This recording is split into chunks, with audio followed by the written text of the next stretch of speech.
Hello guys, and welcome back to another episode of the Drayton Town Career Mode on FC25. So this little episode is just about like the objectives, what we're expecting for the season, and also we'll include the pre-season friendlies as well.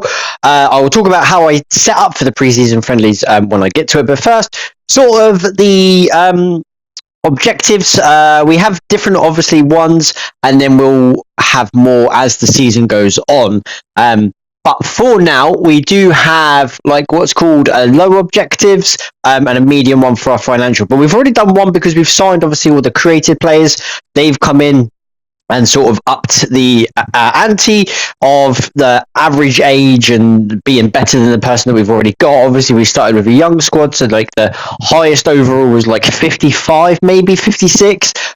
So having that is actually half decent because we're able to sign players and then get it all sorted very, very quickly. So we've had all of the players. The one that we probably wouldn't do is the youth academy because I don't tend to use the youth academy. I'm not one of these FIFA players that has used the youth academy in sort of previous FIFAs. Really, there's maybe one when I didn't have a full squad. I probably had like a creative player of maybe 6 or 7 players and had to fill the rest in, and you had to do the objectives and stuff like that. So it probably only once that I've really used it in terms of that.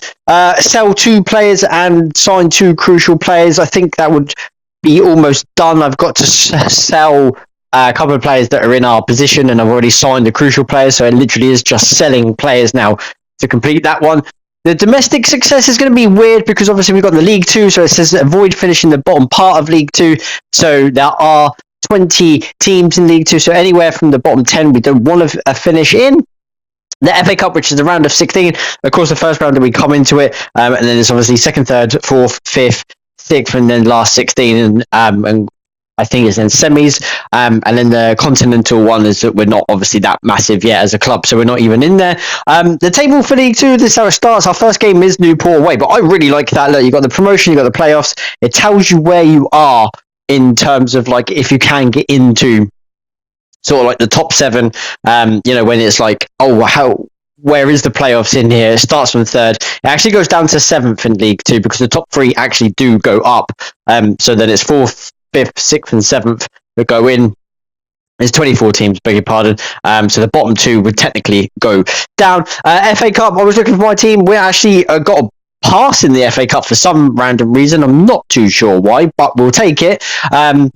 Couple of hard, decent teams in there. The Carabao Cup isn't an easy one. We do have Colchester United away. Of course, they're in the same league as us, but they're a very good side, especially under the Cowley brothers, who did reasonably well at Pompey before getting sacked, unfortunately. So that is unfortunate in that sense, but they're very good managers, so looking forward to that. Our northern section is Wickham and Bradford City in the...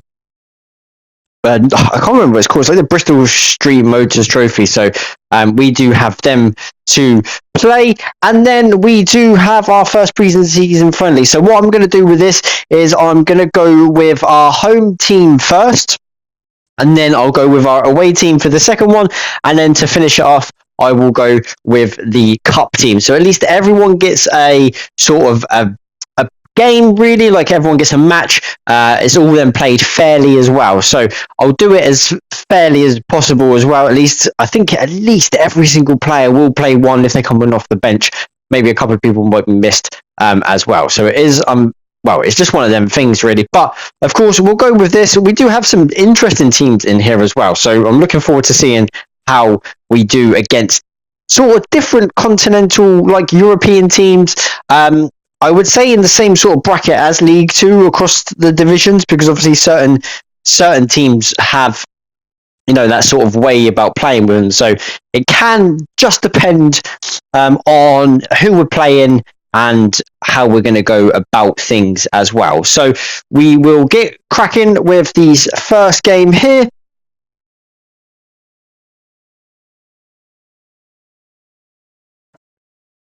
I know you can do different types of quick sim and stuff like that, but we'll just do a quick sim. We end up drawing 1-1 with Dundee. they had more possession. They scored after 31 minutes. We equalised after 64. Not many changes, actually. One change that it looked like it was made, but it is what it is in that sort of situation. Don't really mind with that. It's just literally all fitness. I was looking to see what pace scored, because obviously there's a lot. I forgot to name myself, like, my actual name, and just left it as my last name. I need to see if I can amend that, in all fairness, but I don't think I can. But either way, I know I scored the opening goal of our sort of campaign, really. Everyone got quite high, a couple of low rated and mid rated. Me and Mikey actually got the highest rated for some random reason, but is what it is. I'm not really bothered. So the second game, we have Malaga, a decent Spanish team. Again, away formation for this one. You can see how completely different it is to our home one. We actually come away with a 1-1 draw. Malaga scored really, really early on. They had an injury, then they scored, and then the guy got sent off. And then Paul Hooper, of all people, managed to score in the second half. So he's up and running as well. Normally it takes Paul a little while to get going in our sort of seasons, but he's up and running. And then I thought I was playing Valencia, but then I was like, they're way too good to be in our sort of like preseason friendly. But it's a team called Castron, a Spanish team. That's all I know. But they were playing, or we had to play them. Really interesting how we had to play them. I thought it was generally Valencia. And then here you can see a different formation, a cup formation. Actually, it's a 2-2 draw, which is a higher scoring game. Yes, we conceded more, but Alex and Robbie, the people that scored, and both of them two up top are just going to cause problems for anyone. They are literally one of the best partnerships of strikers that I've had in a very long time. They've always scored a lot of goals. They do a lot of damage. So I'm hoping that they do the same again. And I remain confident for that as well. So they're really, really good sort of side. So I am looking forward to seeing how they do get on. In terms of the table, didn't really care. The top end of Europe teams obviously up towards the top. A couple of League One teams, Wigan and Mansfield, who are probably the worst of the League One teams, actually finished towards the bottom. Not winning a single game, nor did us, but we drew 3. We didn't lose, which is then in comparison to the top 3 as well, so they didn't lose as well. Racing Club and Eldenens are probably one of the better Spanish League 2 teams, so we did well to do them, but we didn't play them. Obviously, the tournament's changed where you play a team of 4, and then that is it. So that is how we got on mid-table. That's what I'm probably looking forward to in our first sort of season in League 2. We'll see how we get on. We are now ready for the start of the season, so I'll be cracking on with the games. But in the meantime, guys, while that's coming out, thank you for watching all these videos. Really do appreciate it. Also, hit the sub button, like button, share with your friends, and I'll see you all next time.